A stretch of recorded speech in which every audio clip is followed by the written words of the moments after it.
Eu quero convidar você a ficar até o final desse vídeo. Veja o que este pequeno pregador ele falou sobre o decreto dominical. É importante você conhecer sobre o assunto. Você que é adventista, fica até o final da mensagem. Você que não é adventista, fica aí para você entender o que foi que este pequeno pregador, mas com um conhecimento gigantesco da palavra de Deus.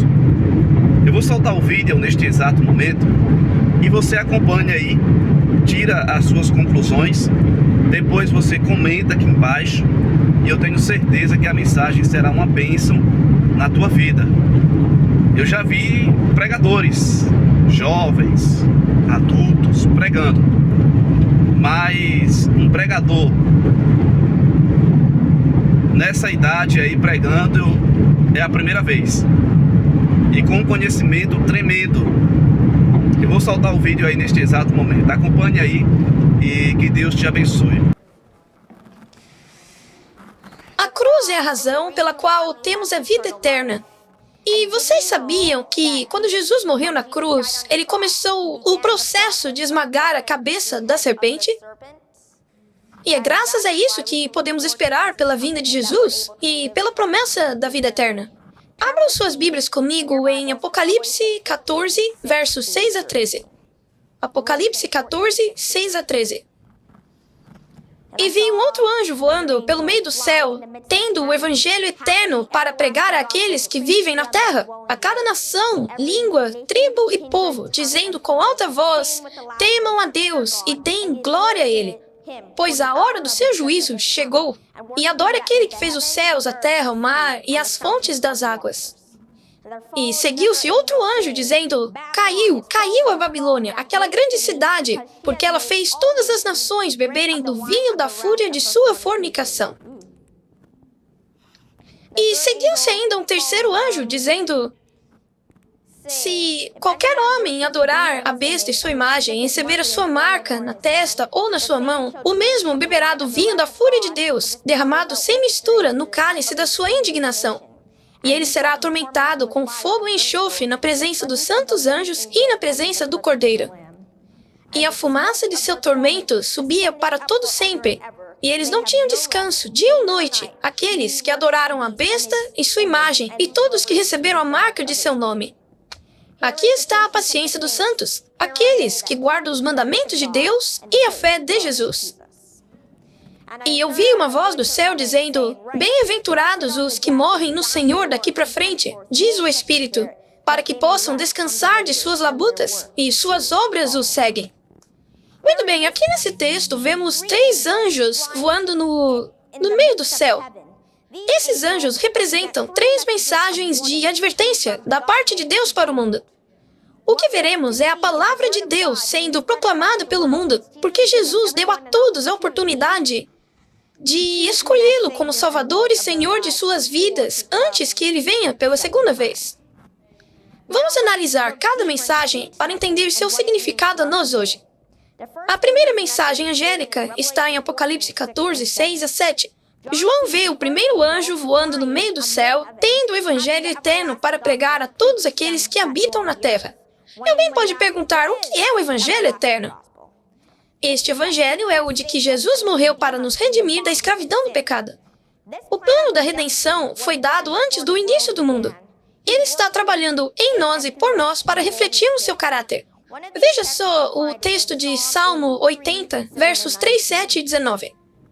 O verso 3 diz: faze-nos voltar, ó Deus, e faze resplandecer o teu rosto, e seremos salvos. Verso 7. Faze-nos voltar, ó Deus dos exércitos, faze resplandecer o teu rosto, e seremos salvos. Verso 19. Faze-nos voltar, Senhor Deus dos exércitos, faze resplandecer o teu rosto, e então seremos salvos. Perceba que isso é mencionado 3 vezes. Cristo prometeu que ele faria sua obra em nós e por meio de nós, no lugar santíssimo do santuário celestial. Agora abra comigo em Apocalipse 1, versos 5 e 6. E da parte de Jesus Cristo, que é a fiel testemunha, o primogênito dentre os mortos e o príncipe dos reis da terra, aquele que nos amou e em quem seu sangue nos lavou dos nossos pecados, e nos fez reis e sacerdotes para o seu Pai. A Ele glória e poder para todo o sempre. Amém. Esse texto, junto a Salmo 80, nos revela que é mais fácil salvar-se que perder-se. Acho que vocês não entenderam. Eu vou dizer mais uma vez. É mais fácil salvar-se que perder-se. Muitas vezes pode parecer que é mais difícil ser salvo, mas não é. Jesus deixou isso claro, porque Ele morreu na cruz e nos perdoou pelos nossos pecados. E agora podemos viver para sempre com Ele. Veja mais um texto que nos mostra como é mais fácil salvar-se que perder-se. Apocalipse 5, verso 10. E para o nosso Deus os fizeste rei e sacerdotes, e eles reinarão sobre a terra. Perceba que isso foi repetido 2 vezes. Quando Jesus, o Pai e o Espírito Santo dizem algo mais do que uma vez, significa que aquilo é selado, é importante. E é certo que Deus selará o seu caráter em nós. Para que nós sejamos reis e sacerdotes, precisamos aceitar esse dom da salvação. Render as nossas vidas a Cristo. Jesus não nos forçará a sermos reis e sacerdotes. Somente Satanás força as pessoas. Vamos agora para a segunda mensagem angélica. Apocalipse 14, verso 8. E seguiu um outro anjo, dizendo: Caiu a Babilônia, a grande cidade, porque ela fez que todas as nações bebessem do vinho da fúria de sua fornicação. Você pode perguntar, quem é Babilônia? Porque sabemos que a Babilônia é mencionada no Antigo Testamento. E está ligado? Ok, vamos lá. Aquela Babilônia já não existe, ela foi destruída em 539 a.C. Isso já faz muito tempo. A Babilônia hoje é um símbolo que representa confusão. É uma confusão de diferentes religiões e crenças. E essas crenças e doutrinas não estão de acordo com a Bíblia. Já a terceira mensagem angélica está em Apocalipse 14, versos 9 a 11. E seguiu um terceiro anjo, dizendo com alta voz: Se qualquer homem adorar a besta e sua imagem e receber a marca em sua testa ou mão, esse mesmo beberá o vinho da fúria de Deus, que é derramado sem mistura no cálice de sua indignação, e será atormentado com fogo e enxofre na presença dos santos anjos e na presença do Cordeiro. E a fumaça de seu tormento subirá para todo sempre. E eles não têm descanso nem dia nem de noite, aqueles que adoram a besta e sua imagem e que receberam a marca de seu nome. A terceira mensagem angélica fala de uma besta. E eu pergunto a vocês, há outro nome para uma besta? É um animal.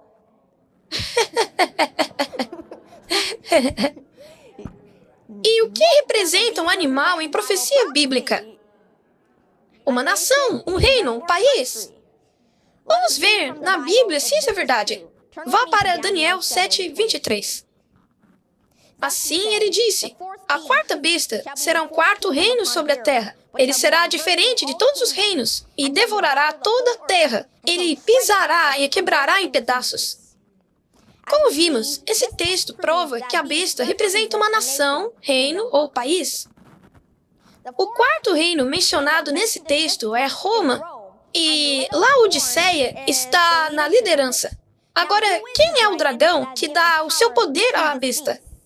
Vamos ver a resposta em Apocalipse 12, 9.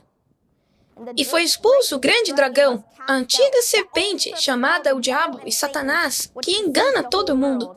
Ele foi precipitado na terra e os seus anjos foram lançados com ele. De acordo com o texto, quem é o dragão? Satanás ou o Diabo? Agora, vamos tentar descobrir quem é essa besta. Vamos mergulhar fundo, como quando mergulhamos para ver corais. Se lermos Apocalipse 13, 1 a 5, diz assim: E me pôs sobre a areia do mar, pôs-me sobre a areia do mar, e vi subir do mar uma besta que tinha 7 cabeças e 10 chifres, e sobre os seus chifres 10 diademas, e sobre suas cabeças um nome de blasfêmia. E a besta que vi era semelhante ao leopardo, e os seus pés como os de urso, e a sua boca como as de leão. E o dragão deu-lhe o seu poder, e o seu trono, e grande poderio. E vi uma das suas cabeças como ferida de morte, e a sua chaga mortal foi curada, e toda a terra se maravilhou após a besta. E adoraram o dragão, que deu à besta o seu poder, e adoraram a besta, dizendo: Quem é semelhante à besta? Quem pode batalhar contra ela? E foi-lhe dada uma boca para proferir grandes coisas e blasfêmias, e deu-se-lhe poder para agir por 42 meses. Se compararmos a besta de Apocalipse 13, Apocalipse 13, perceberemos que ambos, vamos lá, ambos possuem 10 chifres, e são mencionados os mesmos animais, um leão, o urso, o leopardo, e a besta em Apocalipse 13 fala blasfêmias e mentiras sobre o reino de Deus. A besta em Apocalipse 7, 25, profere palavras arrogantes contra o Altíssimo e tenta mudar os tempos e as leis.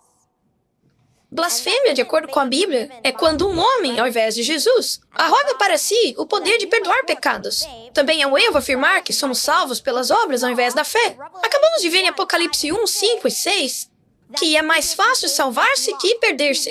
Jesus já nos lavou com seu sangue, ele já nos salvou. Além disso, esse sistema ensina que os mortos vão direto para o céu, inferno ou purgatório, e que você pode até mesmo falar com eles, estando mortos.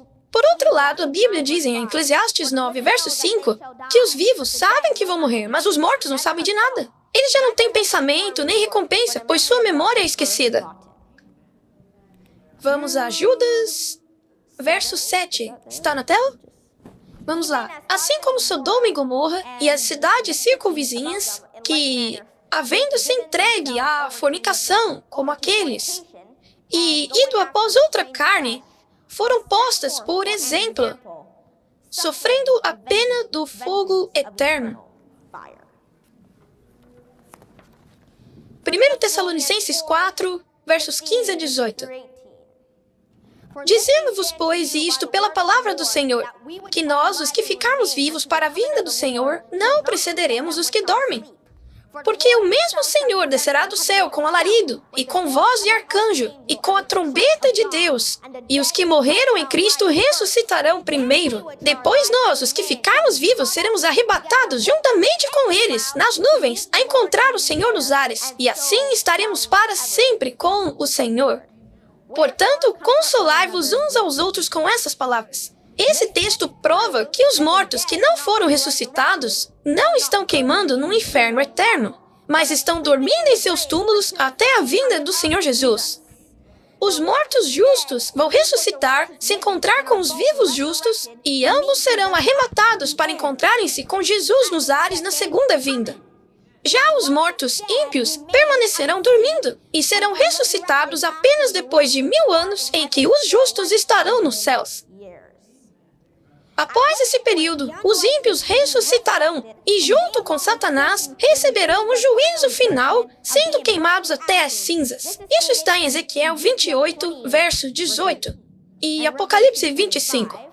Satanás será aquele que queimará por mais tempo, conforme Lucas 12, verso 47. Assim como Sodoma e Gomorra, que não estão queimando agora, o termo para sempre quer dizer destruição completa e não fogo eterno. O nosso Deus de amor jamais queimaria alguém para sempre, nem mesmo o próprio Satanás.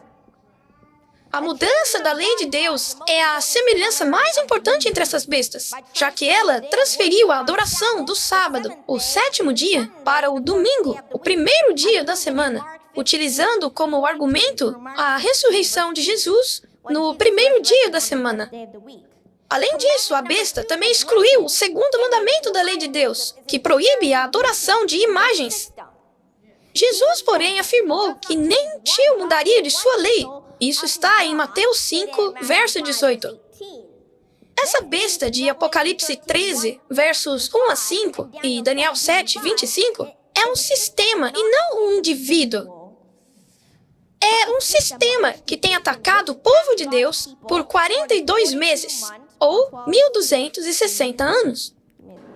De 538 a 1798 foi o período em que o papado gozou de total poder religioso, político e econômico. E isso é história. Portanto, este período de 1260 dias, que profeticamente são 1260 anos, é o tempo em que o papado perseguiu os cristãos. por 42 meses, ou 1260 dias, que profeticamente são 1260 anos. 1260 anos é descrito como tempo, tempos e metade de tempo. Na profecia, um dia equivale a um ano. Isso está em Ezequiel 4:6 e Números 14:34. Esse sistema recebeu uma ferida de morte ou uma interrupção quando outra besta surgiu. Uma besta parecida com um cordeiro, mas que falava como dragão. A instituição que se encaixa em todas as características da primeira besta é o papado e sua igreja católica. No livro O Grande Conflito... Vamos lá. Pronto. No livro O Grande Conflito, capítulo 3, página 54, é descrita uma era de trevas espirituais. No 6º século, o papado tornou-se firmemente estabelecido. Seu trono de poder foi firmado na cidade imperial e o bispo de Roma foi declarado cabeça de toda a igreja. O paganismo havia dado lugar ao papado. O dragão deu à besta seu poder, seu trono e grande autoridade. Isso está em Apocalipse 3, verso 2. Agora, o que é a marca da besta? Seria uma tatuagem na sua testa ou na sua mão? Na verdade, não é uma marca física. Para compreendermos a marca, precisamos compreender o selo de Deus, que está lá em Apocalipse 7, 2 e 3. E vi outro anjo subindo do Oriente, que tinha o selo do Deus vivo, e clamou com grande voz aos 4 anjos, a quem fora dado o poder de danificar a terra e o mar, dizendo: não danifiqueis a terra, nem o mar, nem as árvores, até que hajamos assinalado nas suas testas os servos do nosso Deus. O sábado é o selo de Cristo, porque o descreve como Criador e Senhor do céu e da terra. E assim como o selo de um rei de uma nação indica o seu título e área de autoridade, o selo de Deus revela a mesma coisa. Vamos a Gênesis 2 e 3. E no 7º dia, Deus concluiu a obra que havia feito, e descansou no 7º dia de toda a sua obra que fez. E Deus abençoou o 7º dia e o santificou, porque nele descansou de toda a sua obra que havia feito. Perceba que Deus descansou, abençoou e santificou o 7º dia, que é chamado de sábado.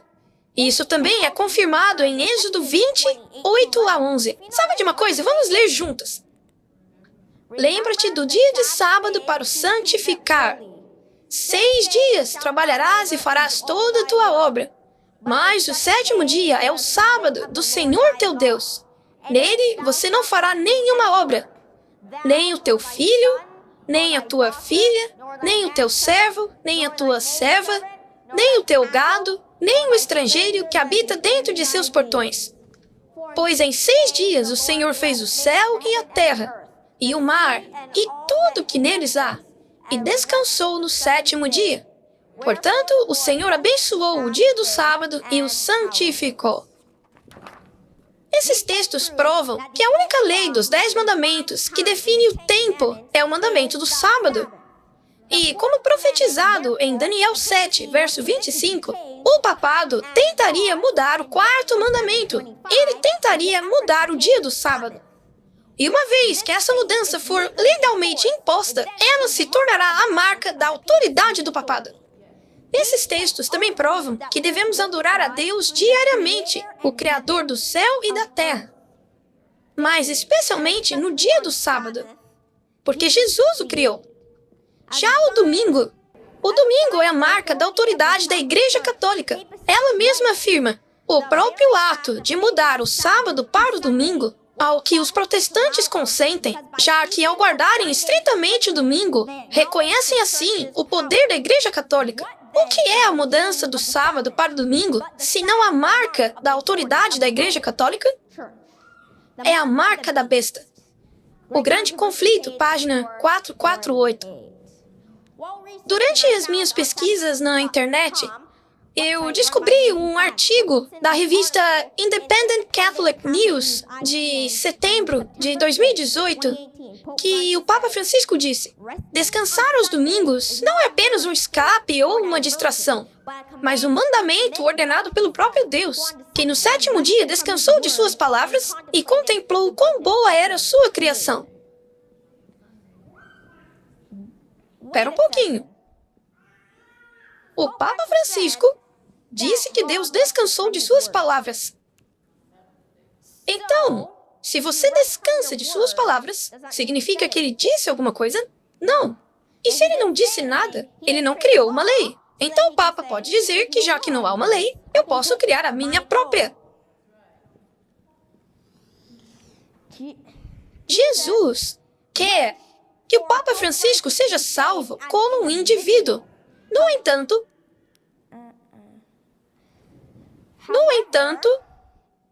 isso não muda o fato de o papado ter alterado a palavra de Deus. Eu convido a vocês a lerem comigo Apocalipse 13, versos 11 e 12. Vamos lá. E vi uma besta que surgia da terra, e tinha 2 chifres como cordeiro, mas que falava como dragão, e exercia todo o poder da primeira besta diante dela, e fazia com que a terra e os que nela habitam adorassem a primeira besta, cuja ferida mortal havia sido curada. Os 2 chifres, como cordeiro, simbolizam a liberdade religiosa e o reconhecimento por parte dos Estados Unidos da América de que todos os homens foram criados iguais. Quando a besta e os protestantes deste país aprovarem e imporem um decreto dominical, então essa nação estará falando como um dragão.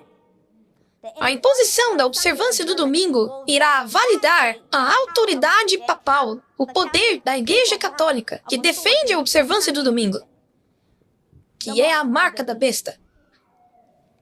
Vamos usar o livro Grande Conflito. Liberdade de consciência ameaçada, página 578. A profecia de Apocalipse 13 declara que o poder representado pela besta, com chifres semelhante ao cordeiro, fará com que a terra e os que nela habitam adorem o papado. Mas por que os Estados Unidos é tão importante na profecia? Será que o papado não pode simplesmente decretar uma lei dominical? Vamos a Apocalipse 13, verso 50. E ela tinha poder para dar vida à imagem da besta, de forma que a imagem da besta pudesse falar, fazendo com que muitos que não adorassem a besta fossem mortos. Os Estados Unidos sempre foram os grandes defensores da liberdade. E sendo assim, Jesus permitiu que esse país se tornasse um grande poder econômico. Essa nação é um superpoder. E assim, o papado depende dos Estados Unidos militarmente e economicamente para impor a subservância dominical. E hoje já vemos os sinais de que essa nação irá impor um decreto dominical. Eu acredito que isso acontecerá muito em breve. Essa lei forçará todos a observarem o sábado como dia de adoração. E todos aqueles que escolherem obedecer essa lei receberão a marca da besta. Atualmente, ninguém tem essa marca, uma vez que o domingo ainda não foi imposto. Conforme Apocalipse 14, 9 e 10, a marca será posta ou na testa ou na mão. A testa representa um grupo de pessoas que decidirá conscientemente adorar no domingo. Já a marca da besta na mão representa um grupo de pessoas que ficará com medo de perder o seu conforto ou mesmo a sua própria vida e, dessa maneira, aceitará a imposição do domingo. Mas não há o que temer enquanto Jesus for o nosso provedor e pastor. No fim da página 98 da lição da Escola Sabatina, diz que o selo de Deus é colocado na testa, sendo esta um símbolo da mente que representa uma decisão consciente. Ainda está funcionando? A marca da besta é recebida ou na testa ou na mão, indicando que as pessoas serão convencidas ou de maneira consciente ou de maneira forçada a aceitarem as mentiras de Satanás, os seus enganos. Estes se conformarão com a falsa adoração para não serem mortos. Jesus quer selar o seu caráter em nós. Cada dia devemos orar pedindo pela sua presença, clamando pela promessa da santificação, para que assim possamos escolher guardar o sábado de Jesus. Os santos em Apocalipse 14, versos 12 e 13, são aqueles que aceitam Jesus e deixam de tentar merecer a salvação. Estes são totalmente dependentes de que Jesus coloque o seu caráter neles, o que, por sua vez, os livrará de quebrarem os mandamentos. Portanto, em 2022, eu acho, se eu estiver correto, eu tive o privilégio de cuidar de um passarinho que havia caído de seu ninho. E após algumas semanas, a gente ia viajar de férias. Assim, tínhamos que descobrir uma maneira de acostumar o passarinho a viver na natureza. Sendo assim, quando começamos a fazer isso, eu fiquei um pouco preocupado, porque eu não sabia se ela ia voltar ou o que aconteceria. Então, a minha mãe e eu oramos. E daí, em cada ano, o passarinho voltava. Por exemplo, se você fosse no meu jardim esse ano, você ia ver o passarinho ali na grama. Lembre-se, Jesus vai transformá-lo e remover os seus pecados se você pedir isso a Ele. Ele prometeu. Isso está em Salmos 80, versos 3, 7 e 19.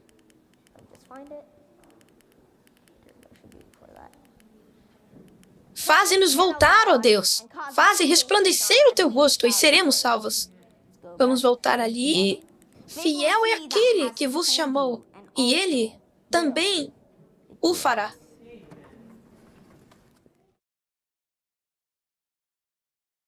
E aí, tirou as tuas conclusões? Comenta aqui embaixo. Também não esquece de deixar aí o teu gostei no vídeo, tá bom? Para que o YouTube recomende este conteúdo para mais pessoas. Convido você a fazer parte desse canal, se inscrevendo. Se inscreve aí, deixa o teu like. Não esquece também de compartilhar, tá bom? Que é importante também para que mais pessoas tenham acesso a esta mensagem. Que pregador, hein? Pequeno no tamanho, mas com uma sabedoria tremenda. Que Deus o abençoe e que Deus abençoe a você também aí que está do outro lado, sempre acompanhando aqui os conteúdos do canal Ensino Eterno, tá bom? Um forte abraço para você aí, em Cristo Jesus.